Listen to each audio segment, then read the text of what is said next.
This creepy encounter happened to me almost 20 years ago, but it still gives me the creeps. It's a long one. I had booked a taxi with a licensed taxi firm long before the days of Uber to take me from a friend's house to my home in the early evening. It was dusk as the driver arrived. As I left the house to get into the car, he was coming to the house to get me, and for some reason, as he turned to walk back to his car with me, he briefly touched my shoulder with his hand. It wasn't lingering, but it was deliberate, and my immediate thought was, why is this guy touching my shoulder? My intuition said it wasn't right, but I was in my 20s, and this guy must have been in his 50s, so I convinced myself that was just something people from that generation did. I sat in the back. The journey should have been around 20 minutes from North to South London, and in the first 5 minutes of the journey there was some initial chat where he told me I was his last job of the day, and he had no plans afterwards.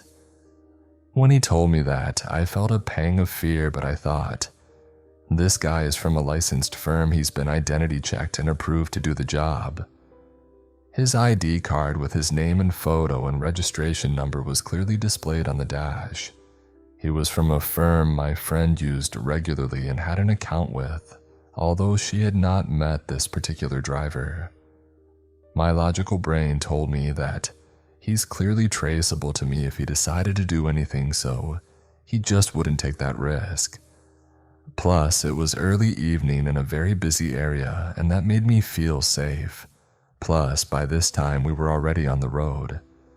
I spent the next 15 minutes or so of the journey looking at my phone.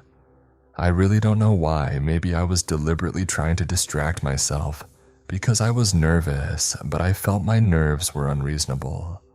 This was the early 2000s, so the phone would have been basic compared to today's standards. But there must have been a game. I'm thinking snakes or something on it that distracted me, because I did not look out the window for some time until I noticed it was mostly dark, and when I did, I expected to be very close to my home. To my horror, I saw we were in some very deserted part of town I had never seen. This area was most certainly not on the way from my friend's house to mine. It should have been a straightforward drive through central London, and this was a very remote area with what looked like an abandoned housing estate and abandoned cars.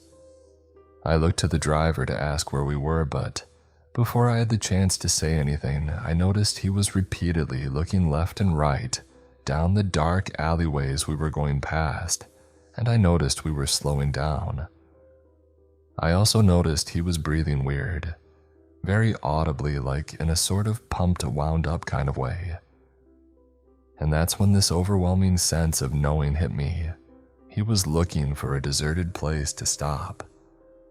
At that point, a very clear voice in my mind told me that he was going to kill me and I had to think fast. I blurted out, "I don't know where I am." He didn't say anything. I then said words to the effect of, "My friend asked me to call her when I was home safe, and I should be home by now, so I need to call her and tell her I'm not home safe, or she will call your firm and call the police because she's really over the top like that." That must have jolted him into thinking about the consequences of whatever he was planning to do. These really were the very early days of mobile phones, and not everyone had one then, especially the older generation. Perhaps it was a lifeline he hadn't considered I might try to use. With that, he turned out of this abandoned area and we came to a main road. And after a while, I saw places I recognized and we headed towards my home. He said, "I'm sorry if I made you worried," but there was something weird about the way he said it. And that wasn't the end of it. When we got close to my home, I decided I did not want him dropping me home. I lived with my sister, but she was staying at her boyfriend's house that night, and we lived in a communal block. I was concerned he might come in the main front door and try to get access to my flat, so I said I realized I didn't have milk at home, and could he drop me at the store in the next street. He had to agree to this, obviously. I entered the store and hung around in there for a bit. I remember being completely broke in those days. My friend paid for the ride via her account. I did have milk at home and certainly wasn't going to buy some unnecessarily. So after a few minutes, I left the store and walked the 3 to 4 minute walk back to my flat. As I approached my flat, it was completely dark by now and the area around my flat was poorly lit. I saw a car parked facing the main door of my flat and I thought, oh my God, it's him. And I knew he would clearly be able to see I had no milk as I didn't even have a bag on me, so he would know I was lying. As I passed the car, I couldn't bring myself to turn to look at him, so I got my keys out, quickened my pace, and entered quickly. Once in my flat, I plucked up the courage to look out of the window and sure enough, it was that guy. He had driven from where he dropped me off to my flat and was sat in his car, staring at my flat. Just then my friend called and I told her I had only just got home. She couldn't believe how long it had taken. Around an hour when it should have been 20 minutes, and I explained the whole thing to her. As I was on the phone to her, I looked out the window again and he had finally gone. I didn't report any of this at the time, and from my safe vantage point of 20 years down the line, I regret it. But at the time, I still doubted my gut instinct, even though I had had this strong sense of knowing in the car. After the event, I convinced myself it was fleeting hysteria and my logical brain returned. My logical brain also told me that if I did report him, nothing would be done because he hadn't actually done anything I could prove. And if he admitted the detour, he could say he took a wrong turn, and he would just deny having returned to my flat. But reporting him might cause trouble for him, and he knew where I lived and that scared me more. I was always cautious around my flat after that and thankfully never saw him again. I should have reported it. I know nothing would have been done and I would have probably created a bigger risk to my safety in doing so. But I should have reported it for other people's sake, and I regret not doing it.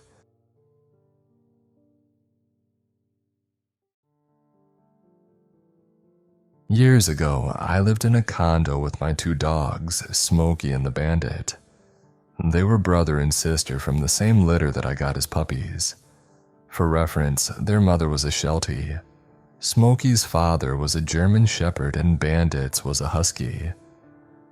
They were both a good size with long, thick coats which made them look a lot bigger than they actually were. Personality-wise, they were both big babies who loved people and attention and would happily lick you to death given the chance. One night I got home late, like 2:30 a.m. and took them out for a run and a pee, something I had done many times. I lived in the backside of the condo on the ground level, and the backyard was a huge park-like setting divided up by intersecting pathways, kind of like a square with 4 quadrants, surrounded by other condos and houses. The area right in front of my condo was a big field with a pathway about halfway through, running parallel to the condo. To the left of that was an area around the same size, divided up between a large playground area and a forested area with a pathway running through it. I headed straight out of my condo and across the pathway that divides it into the big open field. I had noticed someone, a tall skinny man dressed all in black, whistling while walking along the path I had crossed over. As I ran with the dogs, I noticed the whistling stopped, so I looked over my shoulder and saw the man had diverted off the path and was now walking in a direct line towards me. I immediately thought, oh no, this can't be good.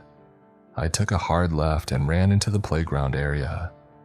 It was well lit, but there was also a huge man-made hill that I assume was leftover dirt from when something was built that had become grass-covered. I ran around the hill into the dark where he wouldn't be able to see me. I stayed there for a minute to formulate my OMG WTF plan. Luckily, I knew the area very well, having spent hours walking everywhere with the dogs.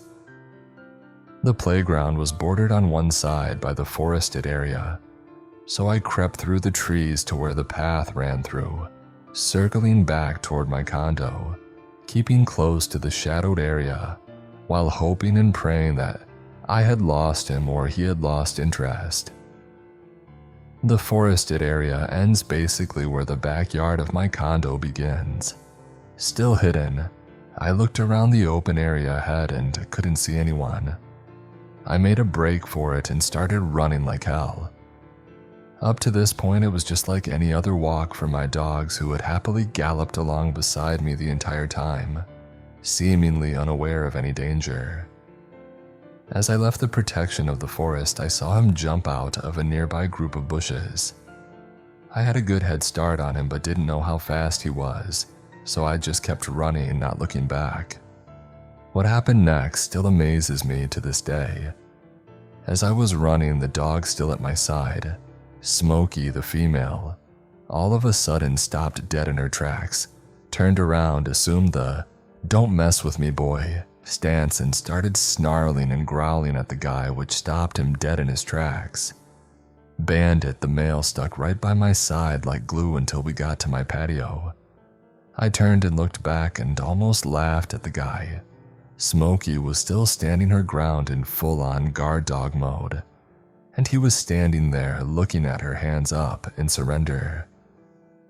I called Smokey to come and she backed away slowly, barking and growling, until she decided it was good, then turned around and ran right back to me. I kept my eyes on the creep the entire time. He never moved until the dogs and I went back inside, which we did as soon as Smokey got there. I immediately called 911 and within minutes the entire backyard area was swarming with cops. The cop who interviewed me said there had been numerous reports of sexual assaults in our area, and they figured it was the same guy.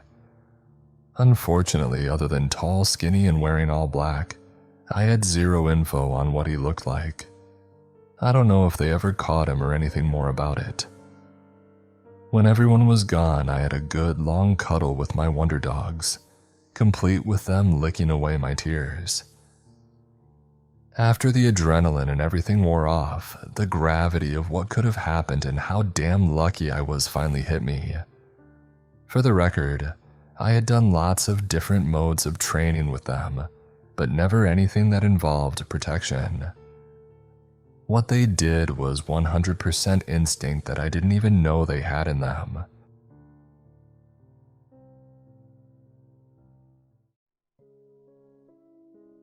I was on a plane once and noticed that, although people were still boarding, there was a large number of seats around me unoccupied. The last people on, though, were all together and consisted of one large family traveling together. There were 4 adults and about 10 children, ranging from toddler age to high school and young adult. They had the usual look of a large group traveling with children, some of whom were shy and withdrawn, others who were running around, and the adults looking frazzled, trying to keep everyone and everything together. When they'd all been seated, there seemed to be some issue with the seating, as one member of their party was supposed to sit several rows back. The flight attendant apologized and said that it happens, that sometimes their computer will shuffle sequential seating, but assured them that there was seating available for everyone. The family sat down -1, and starting with the usual "that's a shame, wish they could sit up here" talk. Since it seemed that their party was surrounding me, I stopped the flight attendant and asked her if I could switch seats with another passenger. This caught the attention of the large group, perhaps anticipating a complaint, but the FA told me no, they don't usually do that and that everyone has been seated, but asked if there was a problem with where I was sitting. I explained to her that I was traveling solo and did not care where I sat, and asked if I could give my seat to the member of the family who was absent, as my seat would have put them in the midst of their group. The family overheard and was thanking me as I retrieved my bag overhead and followed the FA to the family member's seat. She explained what was happening, and I noticed that the family member, a young girl maybe 12 years old, seemed in a hurry to get back to her family and thanked me 4 times. She practically ran up the aisle, and before I could sit down, the man who'd been sitting next to her was literally staring with his mouth open and asked, "What's the problem?" No, that girl was sitting here first. This was red flag number 1. The FA explained to him what was happening, and he immediately looked at me and said, "No, I don't want to sit next to him. Where's that girl going?" She explained to him that there was no issue and nothing she could do now. I think she was getting the same vibe. Now, I want to assure everyone that I'm not in the habit of judging people by their appearance, but this guy was the definition of red flags. He was overweight and paunchy. That overweight with no muscle tone like some people have, half bald with a few strands combed over, thick glasses, and no chin. He was a mouth breather and kept his mouth open constantly, drooling on himself, then sucking it back in between heavy breathing. If there were a textbook example of creep, it would be him. As I was putting my bag overhead, he started talking to himself under his breath about how this was BS, just my luck, wasn't bothering anybody, and why did they move that girl? I wanted to say something to him, but I didn't. It wasn't long before my neighbor got a call and was talking about an upcoming court appearance, and I overheard the words "no victim's testimony" and "rarely show up." And people wouldn't ask me to babysit if I was like that. The only time I said almost anything to him was when he started blatantly watching porn on his laptop with earphones in, grunting, sweating, wheezing, and kept repeating creepy phrases when a part was on he evidently liked. Then took a blanket and covered his lap, his hands fidgeting underneath it. As soon as I saw he intended on keeping them there, I pretended to reach for the call button. Then he jerked his hands out and started muttering under his breath about me minding my own business. At some point I got up to use the restroom, and when I returned he was on the phone again, and I caught something about the ass on her. No, switched seats on me. Got away, haha. And he shut up as he saw me approaching. The creep went to sleep eventually and fortunately stayed asleep the rest of the flight.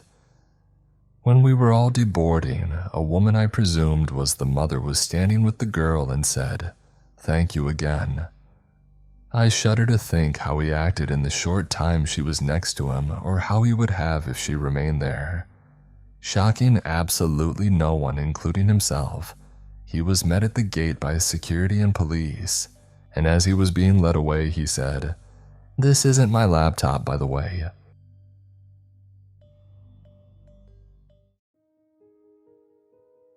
So my stupid brand new water heater broke down from all the calcium and things in the water, and so we rented a hotel room so we could all get a shower.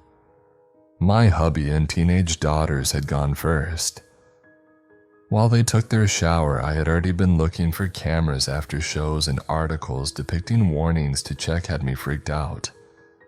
My husband had laughed at me, so I thought we were safe. It wasn't until I was actually standing inside the shower that I saw the camera. You had to see it from a certain angle wrapped around the light that had a cover over the bottom of it, but an opening all the way around the edges in the middle. I looked up and there it was. I screamed and my hubby came running in. I told him where it was and he checked, and sure enough, he took the bottom cover off and the camera fell down and was actually wired to the light and set to sit and point looking down into the shower. My husband ripped it out and marched straight to the office, and from there a fight ensued. The creepy guy got pissed my husband was destroying his room, and the owner called the cops. While my hubby is a hothead when he's on a moral mission and grabbed the guy up by the scruff of the collar, his mentality being, if I'm going to go to jail, I'm going to make it worth it. But the guy's wife came out, and by then I was dressed and there for backup, and she wanted to know what was happening. So I told her what happened. She said, "Wait right here." She had grabbed a knife from her room and was chasing the owner guy around with it when the cops showed up. The cops asked us what happened first. When we told them, they took the owner in and apparently found hundreds of videos in a private nook in his bedroom they're using to build a case on him with. So beware to check everywhere before ever undressing in a hotel.